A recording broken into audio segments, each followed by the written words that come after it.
ನನ್ನ ವಿದ್ಯಾರ್ಥಿನಿಯರೇ, ಬಹುಶಃ ನನ್ನ ಇದು ಚೇಂಜ್ ಆಗಿಲ್ಲ ಅಂತ ಅನಿಸುತ್ತೆ. ವಾಯ್ಸಿಗೆ ಇತ್ತು ಆಗ್ಲೂ.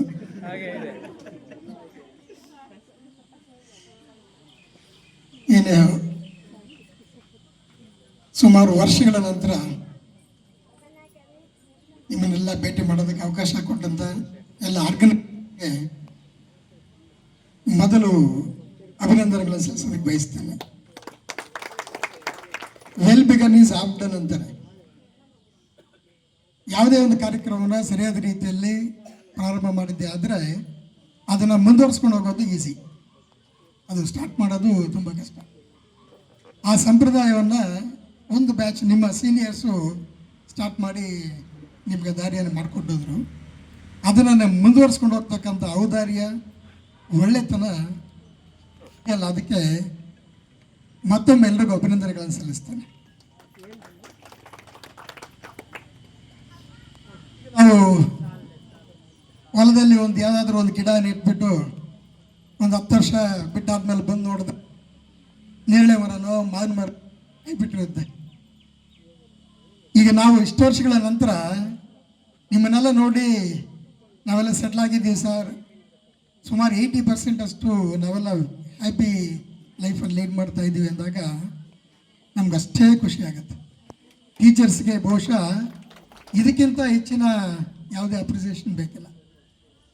ಯಾವುದೋ ಒಂದು ಕೆಲಸ, ಈಗ ಎಲ್ಲ ಗೌರ್ಮೆಂಟ್ ಕೆಲಸ ಮಾಡ್ಬೇಕಂತೇನಿಲ್ಲ, ಓಕೆ, ಯಾವುದೋ ಒಂದು ಕೆಲಸ ಏನೂ ಮಾಡಿದ್ರೆ ಸುಮ್ಮನೆ ಇರೋ ಬದಲಾಗಿ ಜೀವನಕ್ಕೋಸ್ಕರ ಒಂದು ಕೆಲಸ, ಡಿಗ್ನಿಟಿ ಆಫ್ ಲೇಬರ್ ಅಂತ ಕರೀತಾರೆ. ಡಿಗ್ನಿಟಿ ಆಫ್ ಲೇಬರ್ ಅಂತಂದರೆ, ಈಗ ಅಮೆರಿಕದಲ್ಲಿ ಚರಂಡಿ ಕ್ಲೀನ್ ಮಾಡೋರು ಬರ್ತಾನೆ, ಕಾರಲ್ಲಿ ಬಂದು ಕಾರ್ ಪಾರ್ಕ್ ಮಾಡಿಬಿಟ್ಟು ಒಂದು ಏಪ್ರನ್ ಹಾಕ್ಕೊಂಡು ಚರಂಡಿ ಕ್ಲೀನ್ ಮಾಡಿ ನೀಟಾಗಿ ಡಿಗ್ನಿಫಿತಾನೆ. ವಾಟ್ ಆರ್ ಡೂಯಿಂಗ್ ಮ್ಯಾನ್ ಅಂತಂದರೆ ಗಟರ್ ಕ್ಲೀನರ್ ಅಂತ ಹೇಳ್ತಾನೆ, ಧೈರ್ಯವಾಗಿ ಹೇಳ್ತಾನೆ.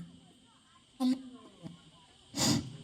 ಯಾವುದೇ ಇದಿರಲ್ಲ, ಎಂಬರಾಸ್ಮೆಂಟ್ ಇರಲ್ಲ. ಇಂಡಿಯಾದಲ್ಲಿ ಇನ್ನು ಫೀಲ್ ಆಗ್ತಕ್ಕಂಥದ್ದಿದೆ ನಮ್ಮಲ್ಲಿ. ಸೊ ಹಾಗಾಗಿ ಯಾವುದೇ ಒಂದು ಕೆಲಸ ಮಾಡಿದ್ರೂ ಒಂದು ಕೆಲಸ ಅಂತ ಮಾಡ್ತಾಯಿದ್ರು ಜೀವನಕ್ಕೆ, ಅಷ್ಟು ಸಾಕು. ಎಲ್ಲರೂ ಒಂದು ಕೆಲಸ ನಿಮ್ಗೆಲ್ಲರೂ ಸೆಟ್ಲ್ ಆಗಿದ್ದೀರಾ. ಸೊ ಇದನ್ನು ನಾವು ಕೇಳೋದೇ ಇದೇ ತುಂಬ ಖುಷಿಯಾಗಿರ್ತಕ್ಕಂಥದ್ದು. ನನಗೆ ಮನೆಗೆ ಬಂದು ನಮ್ಮ ವಿದ್ಯಾರ್ಥಿನಿಯರು ರಾಮಕೃಷ್ಣ ಅವರೆಲ್ಲ ಬಂದು ಕೇಳಿದಾಗ ನಮ್ಮ ಮಕ್ಕಳೇ ಒಂದಷ್ಟು ಖುಷಿ ಆಗೋಯ್ತು, ನನಗೆ ತುಂಬ ಸಂತೋಷ ಆಗೋಯ್ತು. ಸೊ ಬೇರೆ ಬೇರೆ ಕೆಲಸಗಳೆಲ್ಲ ಇದ್ವಿ ಇವತ್ತು. ಆ್ಯಕ್ಚುಲಿ ಯಾವುದೋ ಕನ್ಸ್ಟ್ರಕ್ಷನ್ ವರ್ಕ್ ಸ್ಟಾರ್ಟ್ ಮಾಡಿದ್ವಿ, ಯಾವುದೋ ಬೋರ್ನವ್ರು ಬಂದಿದ್ದು, ಅವ್ರು ಬೇಗ ಮುಗಿಸಿ ಬೇಗ ಬಂದು ಜಾಯ್ನ್ ಆಗಬೇಕು ಅಂತೇಳಿ ತುಂಬ ಫಾಸ್ಟಾಗಿ ಬಂದು ನಿಮ್ಮ ಜೊತೆ ಜಾಯ್ನ್ ಆದ ಇವತ್ತು. ಸ್ವಲ್ಪ ಬೇಗನೆ ಬಂದಿದ್ದು. ಇದು ನನ್ನ ಸುದೈವ, ಎಲ್ಲ ಟೀಚರ್ಸ್ಗಳ ಸುದೈವ ಇದು. ಎಷ್ಟೋ ಟೀಚರ್ಸ್ಗೆ ಈ ಥರ ಅವಕಾಶನೇ ಇರಲ್ಲ. ಅವರು ಮತ್ತೆ ನಾವು ಟೀಚ್ ಮಾಡಿದಂಥ ವಿದ್ಯಾರ್ಥಿಗಳು ಏನು ಮಾಡ್ತಾ ಇದ್ದಾರೆ ಅಂತ ತಿಳ್ಕೋಬೇಕು ಅಂತ ಅವ್ರು ಅಂದ್ಕೊಂಡ್ರೂ ಒಬ್ಬೊಬ್ಬರು ಒಂದು ಕಡೆ ಇರ್ತಾರೆ, ಒಂದು ಕಡೆ ಸೇರಲ್ಲ. ಇದು ನಮಗೂ ಖುಷಿ ಕೊಡ್ತಕ್ಕಂಥ ವಿಚಾರ, ನಿಮಗೂ ಸಂತೋಷದ ವಿಚಾರ. ಇದು ನಮ್ಮ MEP ಸರ್ ಹೇಳೋದು, ಒಂದು ಸಮ್ಮೇಳನ ಇದೆಯಲ್ಲ, ಎಲ್ಲ ಒಂದು ಯೂನಿಟಿಯನ್ನು ಬೆಳೆಸ್ತದೆ, ಒಂದು ಮನಸ್ಸಿಗೆ ಸಮಾಧಾನ ಕೊಡ್ತದೆ. ಎಲ್ಲ ಒಂದು ಕಡೆ ಅವ್ರು ಹೇಳಿದ್ರು, ನಿಮ್ಮನ್ನು ಸಾಯಕ್ಕೆ ಬಿಡಲ್ಲ ಒಬ್ಬ ಸ್ನೇಹಿತ ಅಂತ.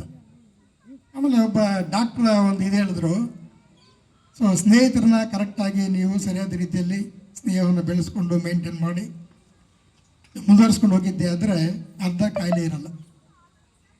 ಸೊ NS ಸರ್ ಹೇಳಿದ್ರು, ಮಿಕ್ಕ ಯಾರಿಗೆ ಸ್ವಲ್ಪ ಹಿಂದುಳಿದಿದ್ದಾರೆ ನೀವೆಲ್ಲ ಸ್ವಲ್ಪ ಅವ್ರಿಗೆ ಐಡಿಯಾಸ್ ಕೊಡಿ. ಕೊನೆ ಪಕ್ಷ ದುಡ್ಡು ಕೊಡಬೇಕಂತೇನಿಲ್ಲ, ಐಡಿಯಾಸನ್ನು ಕೊಡಿ, ಅವ್ರಿಗೆ ಒಂದು ಗೈಡೆನ್ಸನ್ನು ಕೊಡಿ. ಸೊ ಅವ್ರಿಗೆ ಎಲ್ಲ ರೀತಿಯ ಮಾರ್ಗದರ್ಶನ ಕೊಟ್ಟು ನಿಮ್ಮ ಜೊತೆಲಿ ಅವರು ತೊಗೊಂಡೋಗಿ. ಬಿಕಾಸ್ ನೀವೆಲ್ಲ ಗ್ರೂಪ್ ಏನಿದ್ದೀರ, ಸೊ ಇದೊಂದು ಆ ವರ್ಷದಲ್ಲಿ ಓದೋದು ಒಂದು ಸುದೈವ. ವರ್ಚ್ಯೂ ಆಫ್ ದಿಸ್ ಪೋಸ್ಟ್ ಅಂತಾರೆ, ಯಾವುದೋ ಒಂದು ವರ್ಚ್ಯೂ, ಅದು ಒಂದು ಸದ್ಗುಣ. ಅದರ ಬೈ ವರ್ಚ್ಯೂಯಿಂದ ನಾವು ಇಲ್ಲಿ ಬಂದಿದ್ದೀವಿ, ನಿಮಗೆ ಟೀಚ್ ಮಾಡಿದ್ದೀವಿ, ಇವತ್ತು ನಮ್ಮನ್ನು ಕರೆಸಿದ್ದೀರಾ, ಖುಷಿಯಾಗಿ ನಾವು ಮಾತಾಡ್ತಿದ್ದೀವಿ, ನೀವು ಕೇಳ್ತಾ ಇದ್ದೀವಿ. ಸೊ ಇದೆಲ್ಲ ಎಲ್ಲೋ ಒಂದು ಕಡೆ ನಾವು ನೀವು ಮಾಡಿದಂಥ ಒಂದು ಜೀವನದ ಒಂದು ಪುಣ್ಯಗಳು. ಸೊ ಎಷ್ಟೋ ಜನಕ್ಕೆ ಇದು ಅವಕಾಶವೇ ಇಲ್ಲ. ಸೊ ಮತ್ತು ಒಂದು నేను ಹೇಳ್ತಕ್ಕಂಥದ್ದು, ದುಡ್ಡು, ಘನತೆ ಮತ್ತು ನಿಮ್ಮ ಸ್ಥಾನ ಎಲ್ಲ ಬರ್ತಾ ಇರ್ತವೆ. Money comes and grows, money comes and morality comes and grows ಅಂತ. ನೈತಿಕತೆ ಯಾವಾಗಲೂ ಬೆಳೀತಾ ಹೋಗುತ್ತೆ, ಹಣ ಬರುತ್ತೆ ಮತ್ತು ಹೋಗುತ್ತೆ. ಸೊ ಹಾಗಾಗಿ ನಿಮ್ಮಲ್ಲಿ ಹಣ, ಅಧಿಕಾರ ಆ ಥರದ್ದು ಯಾವುದು ಡಿಫ್ರೆನ್ಸಿಯೇಷನ್ ಇರಬಾರ್ದು. ಫ್ರೆಂಡ್, ಈಗ ತಾಯಿಗೆ ಮಗ ಎಷ್ಟೋ, ಒಬ್ಬ ಏನೇ ಆದರೂ ಇಷ್ಟ ಆದರೂ ಫ್ರೆಂಡೇ. ಸೊ ಆ ಥರದ ಒಂದು ಫ್ರೆಂಡ್ಶಿಪ್ಪನ್ನು ಮೇಂಟೈನ್ ಮಾಡಿಕೊಂಡು ಸೊ ಒಳ್ಳೆ ರೀತಿಯಲ್ಲಿ ಜೀವನ ಮಾಡಿ. So don't run after the money important ಬಿಡಿ, ಜೀವನದಲ್ಲಿ ಮನಿ ಇಂಪಾರ್ಟೆಂಟ್ ಬೇಕೇ ಬೇಕು. ಅದಿಲ್ಲ ಅಂತ ಹೇಳೋಷ್ಟು ಮೂರ್ಖತನ ಬೇಡ. ಮನಿ ಇರಬೇಕು, ಆದರೆ ಹಣನೇ ಅಲ್ಲವೂ ಅಲ್ಲ. ಹಾಗಾಗಿ ಈ ಥರದ ಒಂದು ಗ್ಯಾದರಿಂಗ್ಸನ್ನು ಮತ್ತು ಟೀಚರ್ಸನ್ನು ನೆನೆಸ್ಕೊಳ್ತಕ್ಕಂಥ ಒಂದು ಸದ್ಗುಣನ ನೀವೆಲ್ಲ ಬೆಳೆಸ್ಕೊಂಡು ಹೀಗೆ ಮುಂದುವರಿಸಿ ಅಂತ ಹೇಳ್ತಾ, ಎಲ್ರಿಗೂ ಒಳ್ಳೆಯದಾಗಲಿ. ನಿಮ್ಮ ಮಕ್ಕಳಿಗೆ, ಈಗ ನೀವೆಲ್ಲ ಒಳ್ಳೆ ಹುಡುಗರಾಗಿರೋದ್ರಿಂದಲೇ ಈ ಕಾರ್ಯಕ್ರಮಗಳು ಮಾಡ್ತಾ ಇದ್ದೀರಾ. ನೀವು ಒಳ್ಳೆಯವರಾಗಿಲ್ಲ ಅಂತಿದ್ರೆ ಬನ್ನ ಇದು ಮಾಡೋಣ ಪ್ರೋಗ್ರಾಮ್ ಅದೇ ಹೋಗಲೇ ಯಾವನು. ಸೊ ಏನೋ ಮೇಸ್ಟ್ಗಳು ಸಂಬಳ ಕೊಡ್ತಾ ಇದ್ರು, ಅವ್ರಿಗೆ ಪಾಠ ಮಾಡಿದ್ದಾರೆ, ಏನು ಅದಕ್ಕೆ ಯಾಕೆ ನಾವು ಅನ್ನತಕ್ಕಂಥ ಒಂದು ಧೋರಣೆ ಇರಬೇಕಾಗಿತ್ತು. ಸೊ ನೀವೆಲ್ಲ ಎಲ್ಲೋ ಒಂದು ಕಡೆ ಆ ಒಳ್ಳೆತನ ನಿಮ್ಮೆಲ್ಲರಲ್ಲೂ ಯಾರು ಇನ್ನು ಕೆಡಲ್ಲ. ನೀವು ಇನ್ನು ಈ ಏಜ್ ಏನಿದೆಯಲ್ಲ, ಈಗ ಈ ಏಜ್ ಕೆಡ್ತಕ್ಕಂಥ ಏಜ್ ಮುಗ್ದೋಗ್ಬಿಟ್ಟಿದೆ. ಈಗ ಜೀವನವನ್ನು ತುಂಬ ಚೆನ್ನಾಗಿ ಇನ್ನು ಮುಂದೆ ಮುಂದುವರಿಸ್ಕೊಂಡು ನೀವು ಚೆನ್ನಾಗಿ ಬದುಕಿ ಅಂತ ಹೇಳ್ತಾ ಎರಡು ಮಾತು ನಮಸ್ಕಾರ. Thank you. ತುಂಬ ಧನ್ಯವಾದಗಳು ಸರ್. ನಮ್ಮ ಕಾರ್ಯಕ್ರಮದಲ್ಲಿ ಸ್ವಲ್ಪ ಆಲಸ್ಯವಾಗಿ ಬಂದರು ಗೋವಿಂದರಾಜ್ ಸರ್ ಅವರು. ಅವರಿಗೆ ಸ್ವಾಗತವನ್ನು ಕೋರ್ತಾ ದಯವಿಟ್ಟು ನಮ್ಮನ್ನು ಉದ್ದೇಶಿಸಿ ಒಂದೆರಡು ಮಾತು ಮಾತಾಡಬೇಕು.